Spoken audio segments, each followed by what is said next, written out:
प्रेरक कहानी एक। बुद्ध और चक्षुपाल। एक बार भगवान बुद्ध जेतवन विहार में रह रहे थे। भिक्षु चक्षुपाल भगवान से मिलने के लिए आए थे। उनके आगमन के साथ उनकी दिनचर्या, व्यवहार और गुणों की चर्चा भी हुई। भिक्षु चक्षुपाल अंधे थे। एक दिन विहार के कुछ भिक्षुओं ने कुछ मरे हुए कीड़ों को चक्षुपाल की कुटी के बाहर पाया और उन्होंने चक्षुपाल की निंदा करनी शुरू कर दी कि उन्होंने इन जीवित प्राणियों की हत्या की। भगवान बुद्ध ने निंदा कर रहे उन भिक्षुओं को बुलाया और पूछा कि क्या तुमने भिक्षु को कीड़े मारते हुए देखा है? उन्होंने उत्तर दिया, नहीं। इस पर भगवान बुद्ध ने उन साधकों से कहा कि जैसे तुमने उन्हें कीड़ों को मारते हुए नहीं देखा, वैसे ही चक्षुपाल ने भी उन्हें मरते हुए नहीं देखा और उन्होंने कीड़ों को जानबूझकर नहीं मारा है, इसलिए उनकी भर्त्सना करना उचित नहीं है। भिक्षुओं ने इसके बाद पूछा कि चक्षुपाल अंधे क्यों हैं? उन्होंने इस जन्म में अथवा पिछले जन्म में क्या पाप किए? भगवान बुद्ध ने चक्षुपाल के बारे में कहा कि वे पूर्व जन्म में एक चिकित्सक थे। एक अंधी स्त्री ने उनसे वादा किया था कि यदि वे उसकी आंखें ठीक कर देंगे तो वह और उसका परिवार उनके दास बन जाएंगे। स्त्री की आंखें ठीक हो गईं, पर उसने दासी बनने के भय से यह मानने से इनकार कर दिया। चिकित्सक को तो पता था कि उस स्त्री की आंखें ठीक हो गई हैं। वह झूठ बोल रही है।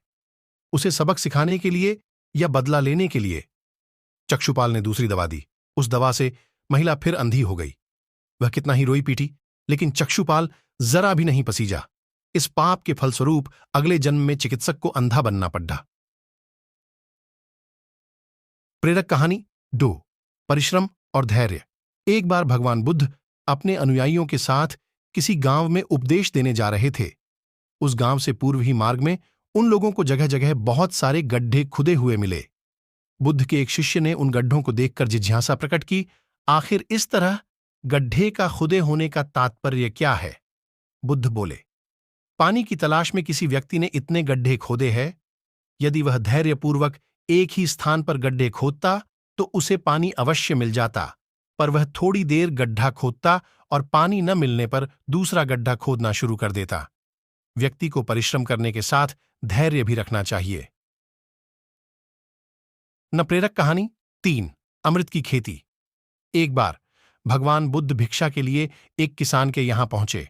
तथागत को भिक्षा के लिए आया देखकर किसान उपेक्षा से बोला, श्रमण, मैं हल जोतता हूं और तब खाता हूं। तुम्हें भी हल जोतना और बीज बोना चाहिए और तब खाना खाना चाहिए। बुद्ध ने कहा, महाराज, मैं भी खेती ही करता हूं। इस पर किसान को जिज्ञासा हुई और वह बोला, मैं न तो तुम्हारे पास हल देखता हूं, न बैल और न ही खेती का स्थल। तब आप कैसे कहते हैं कि आप भी खेती ही करते हो? आप कृपया अपनी खेती के संबंध में समझाइए। बुद्ध ने कहा, महाराज, मेरे पास श्रद्धा का बीज, तपस्या रूपी वर्षा और प्रजा रूपी जोत और हल है। पाप भीरुता का दंड है, विचार रूपी रस्सी है, स्मृति और जागरूकता रूपी हल की फाल और पेनी है। मैं वचन और कर्म में संयत रहता हूं। मैं अपनी इस खेती को बेकार घास से मुक्त रखता हूं और आनंद की फसल काट लेने तक प्रयत्नशील रहने वाला हूं। अप्रमाद मेरा बैल है जो बाधाएं देखकर भी पीछे मुंह नहीं मोड़ता है।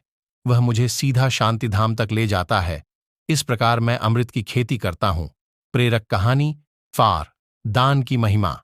भगवान बुद्ध का जब पाटलिपुत्र में शुभागमन हुआ तो हर व्यक्ति अपनी अपनी सांपत्तिक स्थिति के अनुसार उन्हें उपहार देने की योजना बनाने लगा। बिंबिसार ने भी कीमती हीरे, मोती और रत्न उन्हें पेश किए। बुद्धदेव ने सबको एक हाथ से सहर्ष स्वीकार किया।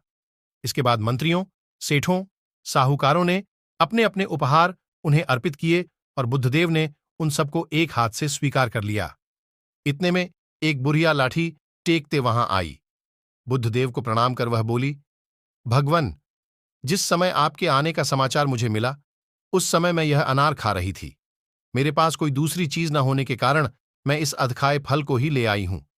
यदि आप मेरी इस तुच्छ भेंट स्वीकार करें तो मैं अहोभाग्य समझूंगी। भगवान बुद्ध ने दोनों हाथ सामने कर वह फल ग्रहण किया। राजा बिंबिसार ने जब यह देखा तो उन्होंने बुद्धदेव से कहा, भगवन, क्षमा करें, एक प्रश्न पूछना चाहता हूं। हम सब ने आपको कीमती और बढ़े बढ़े उपहार दिए जिन्हें आपने एक हाथ से ग्रहण किया। लेकिन इस बुढ़िया द्वारा दिए गए छोटे एवं झूठे फल को आपने दोनों हाथों से ग्रहण किया। ऐसा क्यों? यह सुन बुद्धदेव मुस्कुराए और बोले, राजन, आप सबने अवश्य बहुमूल्य उपहार दिए हैं, किंतु यह सब आपकी संपत्ति का 10वां हिस्सा भी नहीं है। आपने यह दान दीनों और गरीबों की भलाई के लिए नहीं किया है, इसलिए आपका यह दान सात्विक दान की श्रेणी में नहीं आ सकता। इसके विपरीत इस बुढ़िया ने अपने मुंह का कौर ही मुझे दे डाला है। भले ही यह बुढ़िया निर्धन है, लेकिन इसे संपत्ति की कोई लालसा नहीं है।